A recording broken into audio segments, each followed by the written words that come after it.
Join us as we discuss the mesmerizing tale brought to life by co-directors Guillermo del Toro and Mark Gustafsson. A father's wish magically brings a wooden boy to life in Italy, giving him a chance to care for the child. However, the two of them have to struggle to find a place for themselves as Italy becomes embroiled in fascism.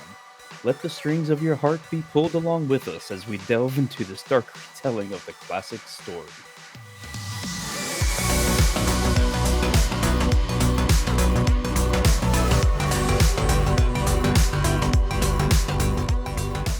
All right, so yes, we are watching Guillermo del Toro. So you had to get it right Guillermo. that time there for you, Rowan.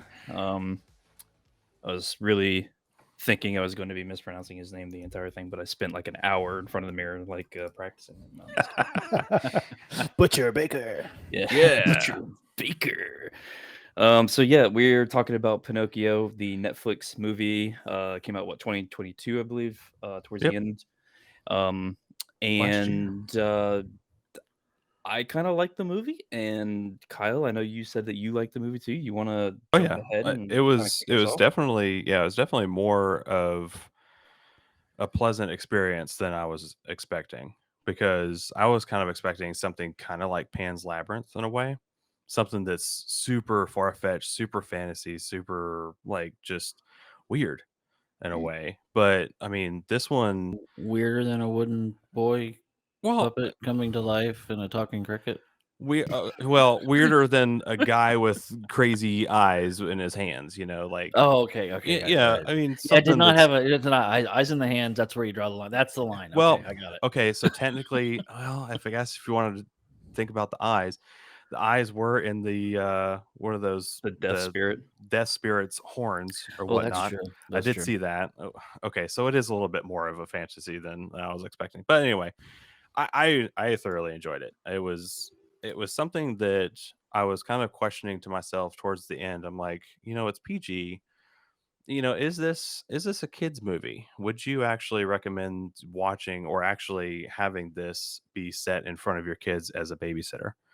Like, is it kind of scary enough or not scary enough, or does it depend on the kid? Is this something that you need to watch with an adult? I mean, I don't have kids, but John, you have a son, so I was thinking of you when I was watching this. I was Mm. like, would you actually watch this with your son? I would watch it with him, Yeah, but he wouldn't want to watch it. He's really. Oh, what is not. that? Yeah. I'm curious why. He's quite sensitive. Okay. When it comes to certain things, like we were contemplating, and I don't know why my wife and I were contemplating this. We were contemplating A seeing if he. Serbian film? No, No. No, God, no, please no. Oh, no. We were contemplating. We asked him, "Do you want to watch Violent Night?" Right? Oh, And he's like, "What's it about?" And we told him, and he's like, "No, I don't want to watch. I don't want to watch Santa hurting people." I'm like, mm. okay. you know what? Well, That's logical, right? So I don't know if he would watch it with us. He would. I think he would get to a certain point and then leave, just Huh. because he. That's. I don't think it'd be his cup of tea. No Fortnite. right. Right? Yeah. Yeah. Fortnite's way more important. I mean, there No. are some scenes that would be considered scary, or I mean, because some kids movies let's face it, adults make them, and they know that adults are going to the movie theaters or going on Netflix, and in this case, and the kids may want to watch them. Well, you know what? You got to make it entertaining for the adults as well. And they throw in some adult humor sometimes in these, the kids movies just to keep the adults happy, not just, a song after a song after a song and be like, okay, I'm about to knock myself off here. And That's yeah, I was gonna say that's what I liked about this retelling, yeah. this version of it. Um, I don't quite remember the Disney version, of way back when the 1940s one. I mean, I kind of remember a little bit about it. Like I remember like a whole donkey scene, and again, Pinocchio turns into a donkey because he was Yeah, like drinking and smoking and all this stuff, and right. all that's bad for you kids, right? But I really like in this version, Del Toro's. There's two elements I really like. one of them being the afterlife segments. Hmm. You cannot truly, truly die.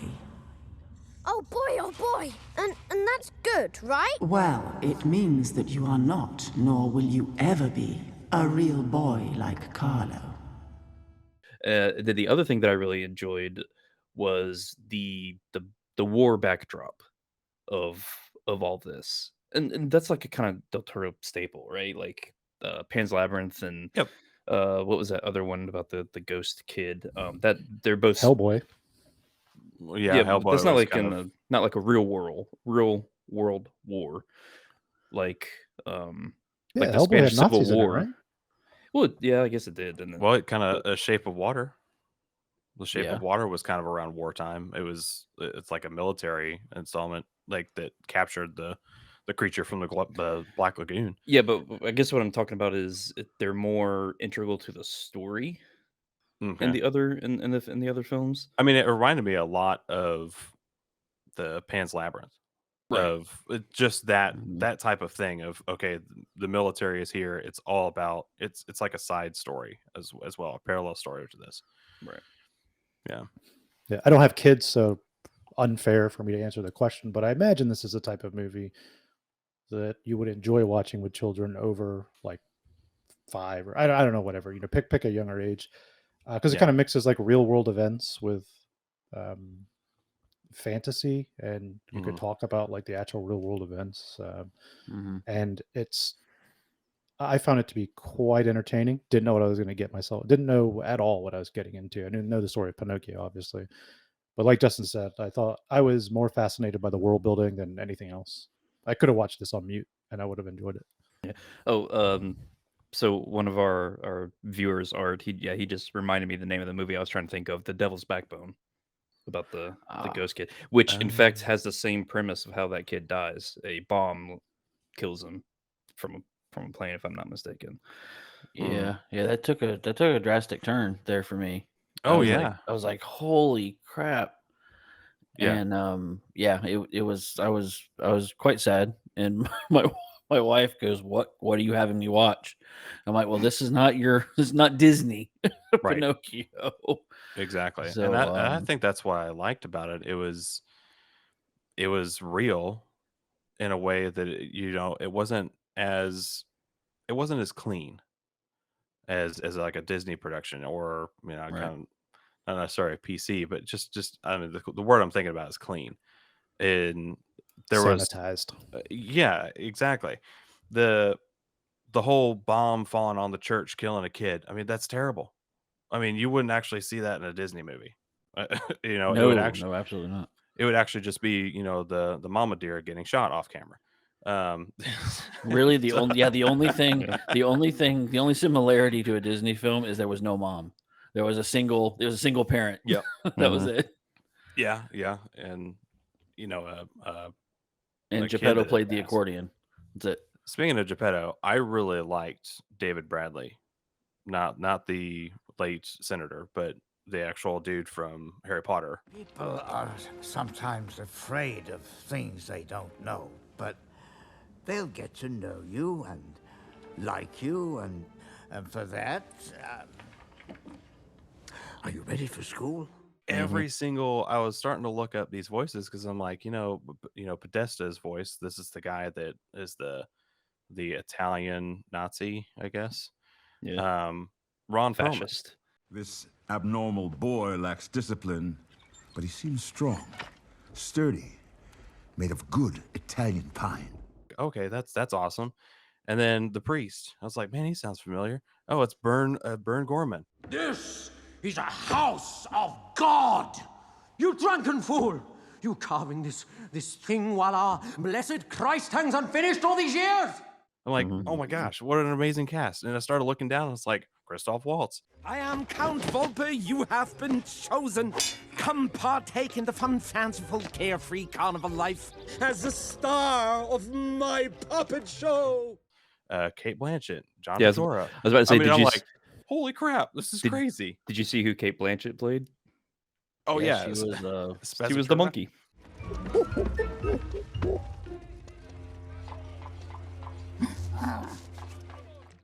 Yeah. And she did great, by the way.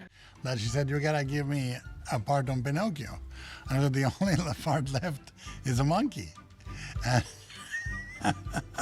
I went, I would do anything. I would play a pencil in a movie for you. And then, you got, of course, Ewan McGregor as Cricket. Stridulations of My Youth by Sebastian J. Cricket. During the first musical piece, I was like, oh, okay, this is where it's gonna go, because I'm thinking, great, it's a Guillermo del Toro film, so I'm thinking it's gonna be kind of freaky at some point, and now you're actually giving me this wooden boy singing a happy tune. This is a little weird. And I thought that that's how the movie is going to be, like, throughout the whole thing, is we're going to have some scenes and then a musical piece. Yeah. Some scenes and another musical piece. But towards the very beginning, is right after Pinocchio's first song, Cricket starts singing his song, and then he just slams the door right in his face. You must try your best, and that's the best anybody can do. My dear father. I'm going to church. I'm going to church. This is awesome. This is great writing. That actually Probably my got favorite a part. chuckle out of it. Yeah. Probably my favorite part of the movie, because I'm with Yeah. you, Kyle. Yeah. I was very worried that this was going to be a musical, and I tend to just not like musicals, especially ones geared toward kids, because the Right. songs tend to get more poppy, like Yeah. pop music. Oh, yeah. And I was like, oh no, there's the first song's kind of whatever. They're kind of old sounding songs, and it's just whatever to me. It's white noise almost. Then they started up with that second song immediately, and I was like, oh, whoa. But they played it perfectly. They knew that's what the audience went for. Yeah. And Yep. Guillermo Absolutely. del Toro definitely said that he didn't want this to be a musical. It's not described as a musical, right? It's got like a musical backdrop to it, but Right. Well, I got a hot take about the songs. I didn't Hot like the take. songs. Uh-oh. I didn't like I thought that the weakest part of the movie was the songs Yep. for sure. Like, Now, I just like, didn't think they were songs- catchy enough to warrant them to be in a movie. I Now, just are you think if you're talking good about at- like the songs that are outside of Pinocchio dancing on stage? Yeah, Okay, like him just the going him to on the stage street. was a and- decent one, like the one where he's all praising fascism and all that stuff. Well, it propels the that's a story. hotter take. I It like the propels fascism story. songs. Yeah. It gets Mussolini there. Right. Right. Which made me. That was the Circus other thing first that song. made me laugh. Is their depiction of Mussolini made me laugh. Ah, Your Excellency. I wrote this number just for you. I like puppets. I laughed hysterically. I don't like this puppet. Yeah, we went and from, burn it down. I wasn't expecting to see Santa get shot by a gun, and then we watch another movie, and it's like Pinocchio's getting shot by a gun. Like, what is going on in our movies we're watching? damn. Why is everyone getting shot? Welcome to America. These are puppets I do not like. Shoot him! And burn it all down.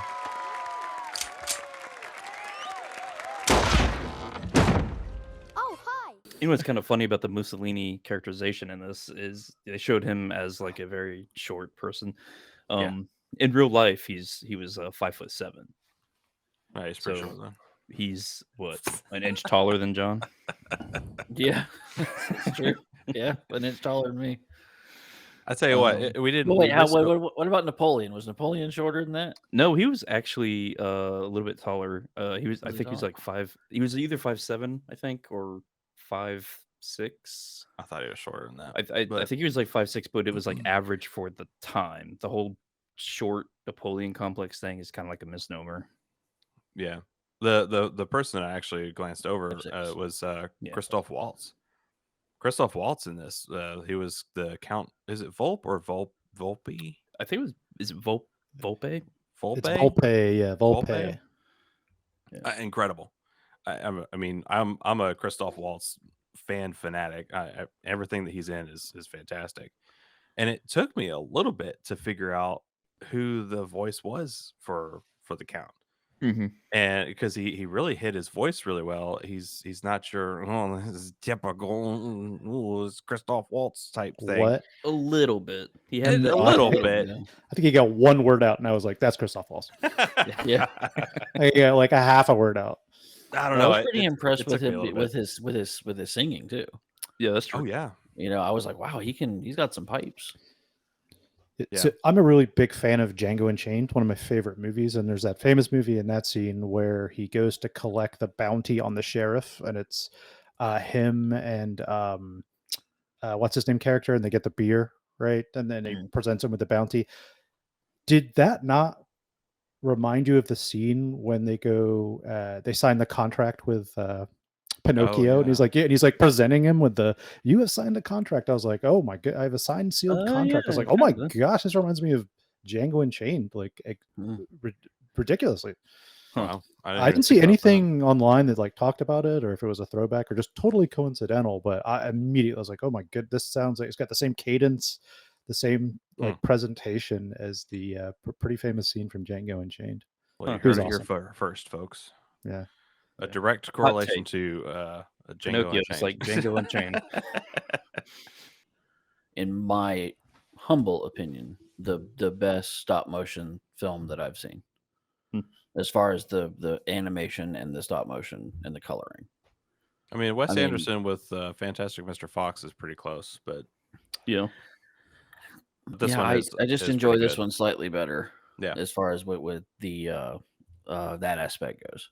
Yeah, the scene where he was talking to the death spirit, the sand in that whole room was really well done, especially for stop motion, because everything, like when Pinocchio was walking around, the sand was actually moving with his feet.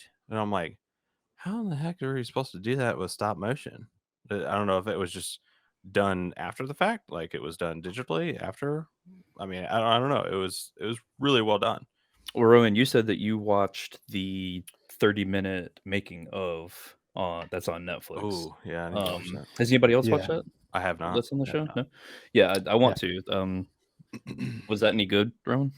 Yeah, so I can tell you to what you said, Justin. My favorite, I think you said your favorite part of this movie was colors. My favorite part of this movie was just the overall animation. And about 10 minutes into watching this, I was like, I have to watch it behind the scenes to see how they did this, because I don't know a whole lot about animation. I thought a lot of it was CGI, and I couldn't really tell what was what and what wasn't. I just knew it looked better than basically anything I've seen that's animated, and it just drew me in. Lo and behold, Netflix also has a 30-minute documentary. It's called it's like the title of the movie. I watched that. It's a 30-minute making of, goes over tons of interesting facts on how they made it, and I can like summarize some of them. But I enjoyed the making of even more than the film itself. Oh, really? By a mile. Yeah. Wow. Because my favorite thing about this movie was the sets, which I didn't realize were sets until I watched the making of. So everything's like a handcrafted set that's modular, because I got to get cameras in there and they're of different sizes. But specifically for me, it was like the Italian towns, the exteriors. When Pinocchio is walking through the Italian towns, like up to the church and all those places, I don't think I'd ever seen animation that looks like this. And there's these crazy long camera shots. Like one of them took I want to say like 3 months to do, like one of those short shots. And there's so much interesting stuff in that. In the background, there's tons of like interesting puppetry and things that I saw it the first time and thought it was cool, but then I watched the making of it and had like a much deeper appreciation for it.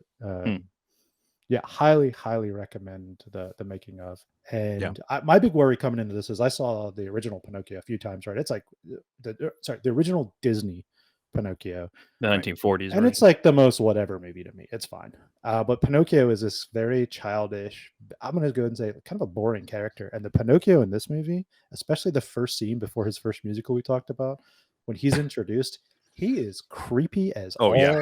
That is, yeah, you're right. When he's in the attic, and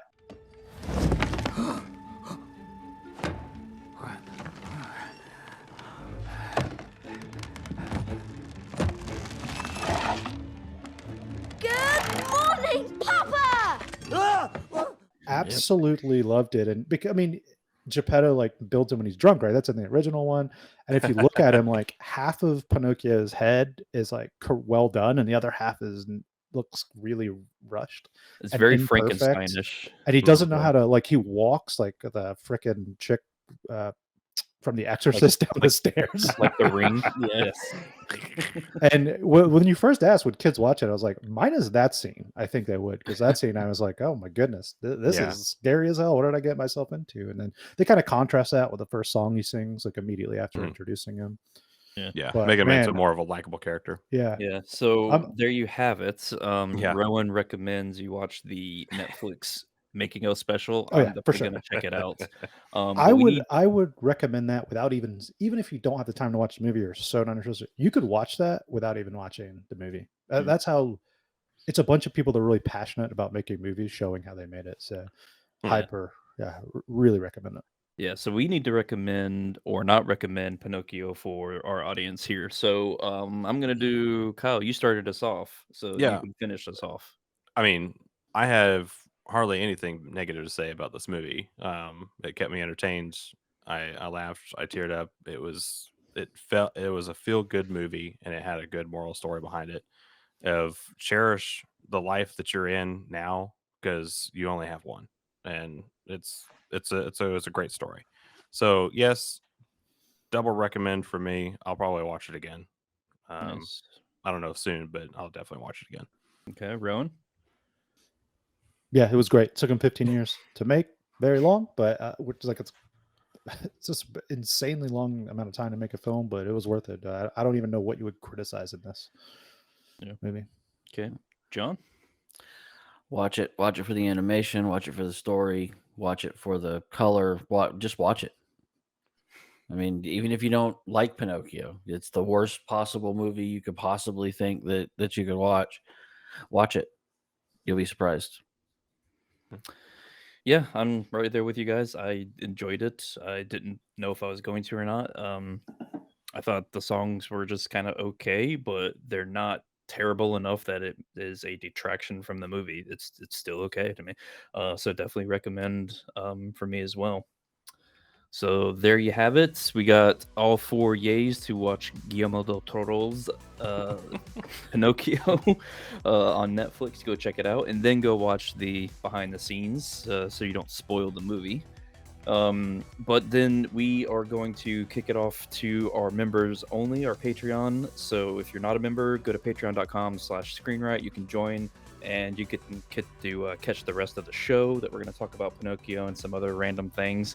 But if you're not a member, or if you are a member, I guess, next week we are going to be looking at another Netflix movie called Troll from 2022. It's a departure of the other movies we were doing this whole month. So I'm looking forward to that as well. It looks actually kind of interesting. So we'll see you next Saturday, everybody. See ya.